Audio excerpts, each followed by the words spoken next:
We move on to question 7. And this is a geometry problem. It says here that AB is the diameter of a circle. So you can see the picture there, AB is the diameter, with radius 2 centimeters. So that means that the diameter is 4. I'm going to put down 4 here. And there's also a side of an equilateral triangle. Also, this triangle here is equilateral. All the sides are 4. BD is the chord of a circle and is extended to a point C. And what is the length of AD?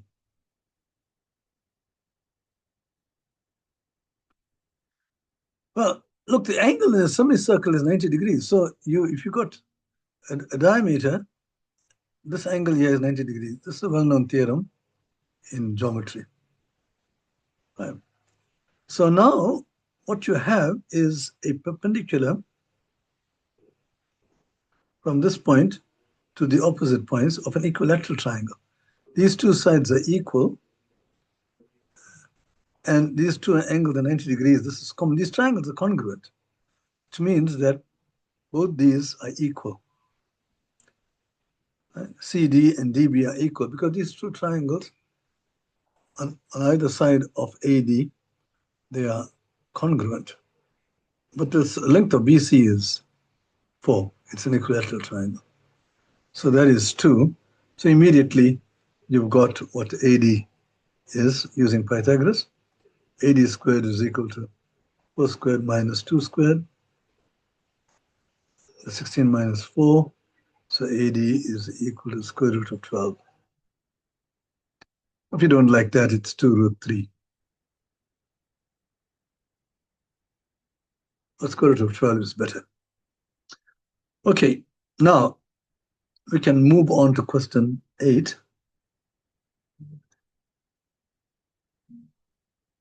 Well, you can check the answer first. Yes, it is square root of 12 or 2 root 3.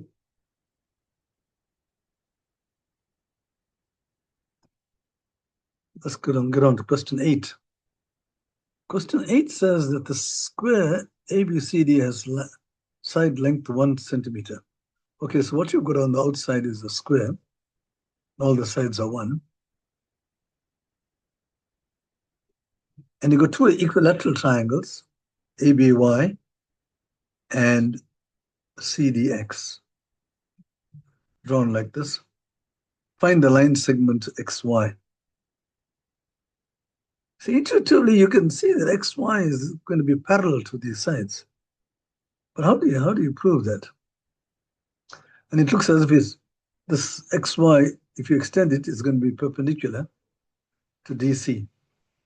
Let me just extend that.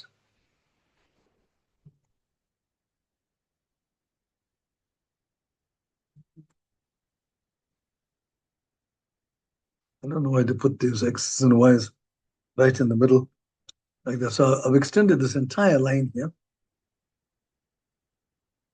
And the reason why I extended that line is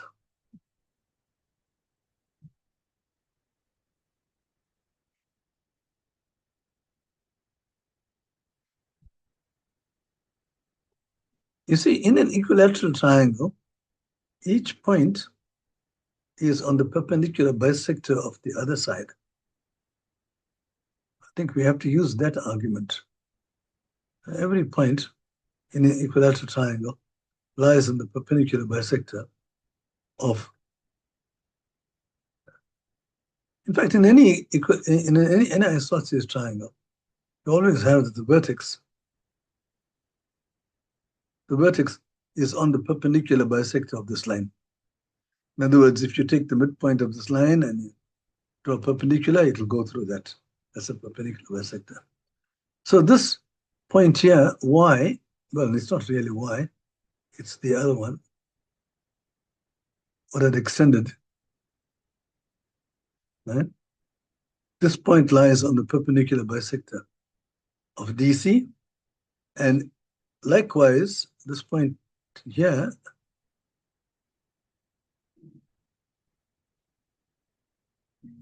lies in the perpendicular bisector of AB. Now, when you draw that line,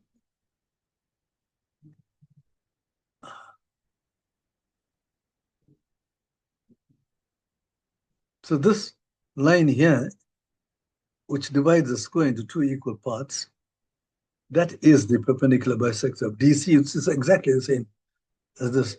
So it all says that these 4 points, that point, and those other 2 points, are all lie in the same line. They lie in the perpendicular bisector. So let's we need to work out xy. What is this length? Let's give it a name. Let's call it D.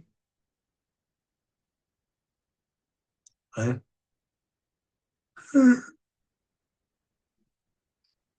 Okay, so we need to find D. Now, you can see that this equilateral triangle, so each of these is a half here,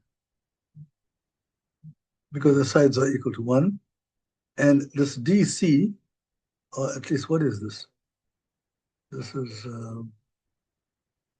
this point, yeah, XC can be calculated. Well, XC is 1, because it's the side of an equilateral triangle. So you have that, let H1, let H be the height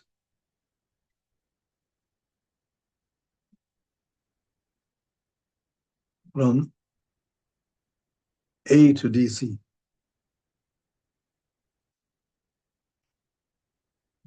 Okay. So let H be the height. And it's also equal to the height from Y to AB. Because these two equilateral triangles, they've got the same sides. One of the sides of the top equilateral triangle is equal to one of the sides of the bottom equilateral triangle. All right, so they are exactly the same triangles. So they will have the same heights.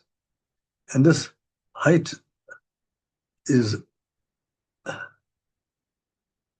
actually equal to XC squared minus a half squared by Pythagoras. And XC is 1. So this is 1 minus a quarter, which is 3/4. So the entire height is 3/4.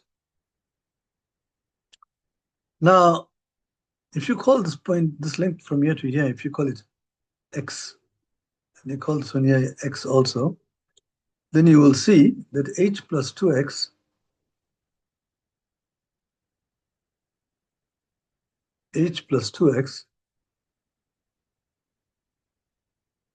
or rather H plus X.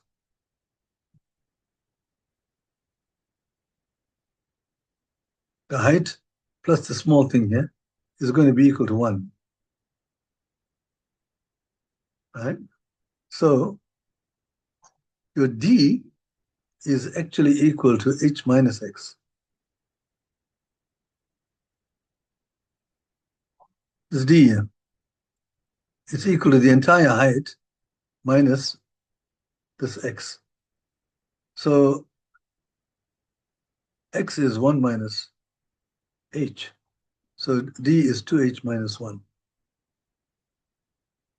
You can replace this X here by 1 minus H, and you will see you're going to get 2H minus 1.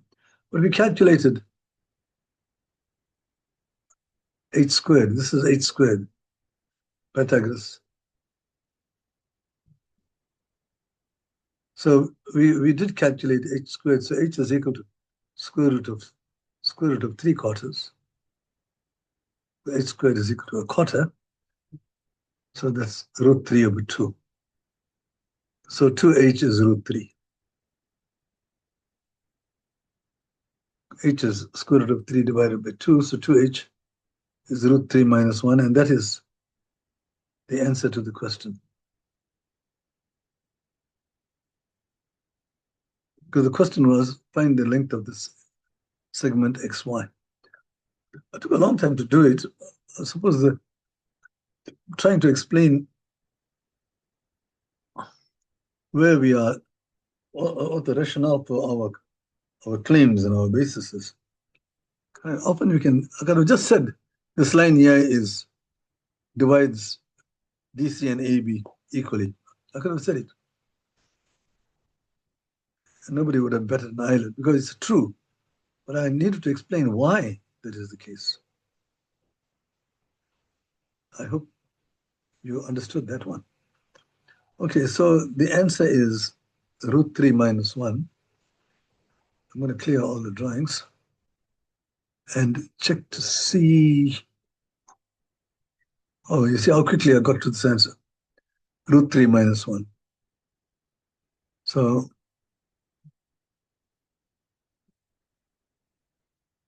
let's go on to question 9. Question 9 gives you, they say each side of the isosceles right angle triangle. Now, an isosceles right angle triangle, it's a triangle which has got a lot of properties. One of the angles is 90 degrees, and the other two sides are equal because it's a right angle isosceles triangle. And so this is your 90 degrees. These two are equal. Let's give a name to these equal sides. And this side is, we'll call it B. Okay, you can see very clearly that because of Pythagoras, you got that B squared is equal to A squared plus A squared. And that's 2A squared. I just want to hold on, I'm sorry, 2A squared. I just want to hold on to that result because I think I'm going to use it elsewhere.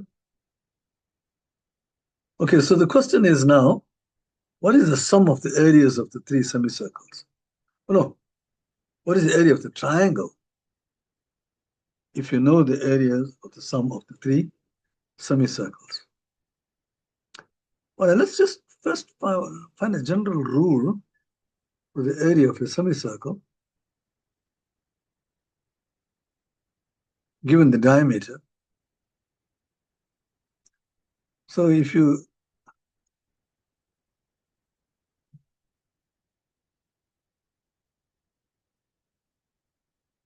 I just want to draw that in there.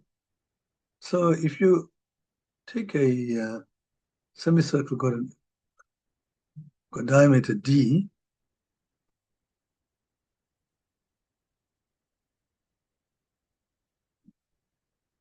what is this area? Well, the radius will be D over 2. The radius is half the diameter. The area of the full circle is pi r squared. The radius is D over 2. And if you're talking about the semicircle, you're looking at only half the area of the full circle. So you'll see that this is actually equal to pi d squared over 8. Because you got d squared over 4, and 4 times 2 is 8, is the area of a semicircle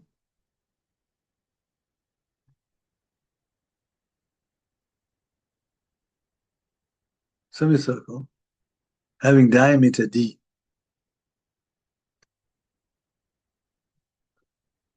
I need to get a general formula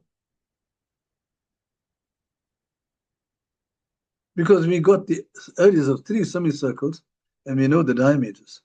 So what we've got here is that the diameters are A, and B. So therefore you got pi A squared over 8 is that area.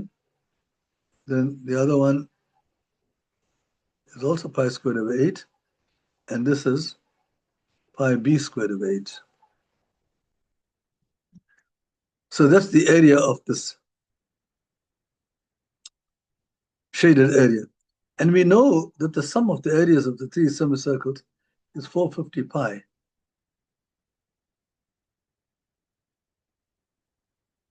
Okay. So remember earlier on I got b squared equals 2a squared. So I'm going to replace the b squared in the last term there. I'm going to make that 2a squared.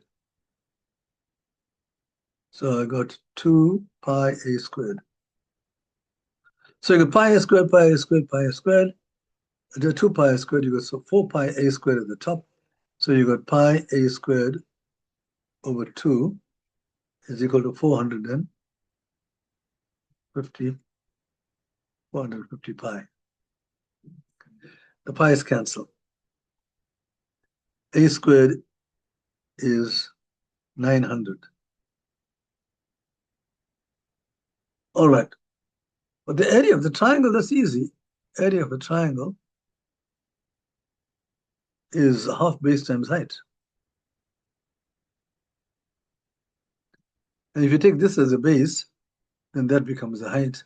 So it's half a times a, which is half a squared. We just saw that a squared is 900. So it's half of 900. So the area of this triangle is 450.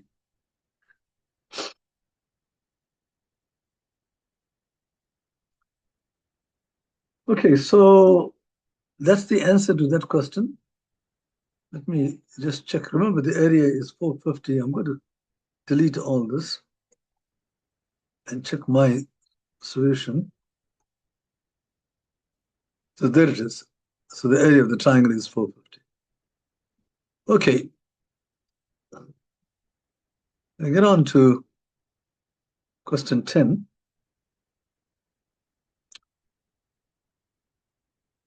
Also, what does question 10 state? It says that 3 balls, 1, 2, and 3, they're marked 1, 2, and 3, are placed in a bag. So a ball is drawn, its number is recorded, and then the ball is returned to the bag. This process is repeated again and again once more. Each ball is equally likely to be drawn on each occasion.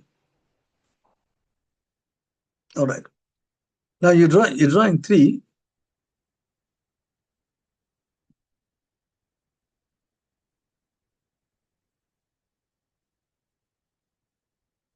You're drawing 3, and the sum is 6. That's what's given. The sum of the recorded numbers is 6. So what did you draw? So you drew 1, 2, 3 in that order.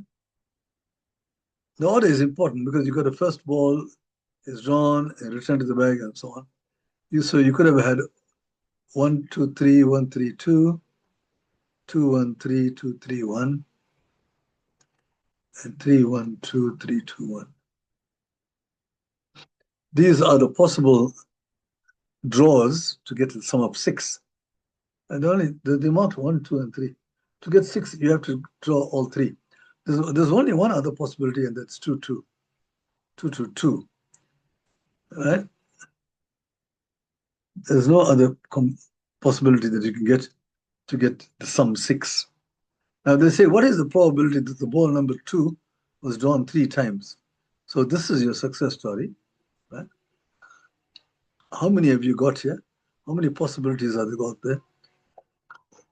A number of possibilities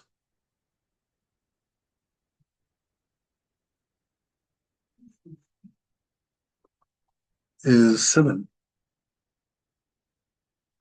So what is the probability that the ball number 2 was drawn 3 times, 2, 2, 2?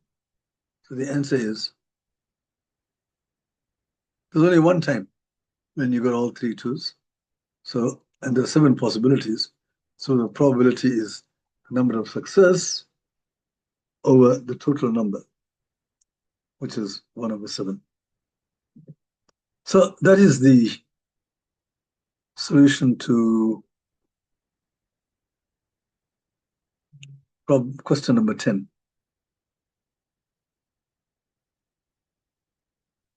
Let's just see. Oh, so there it is. The required probability is 1/7.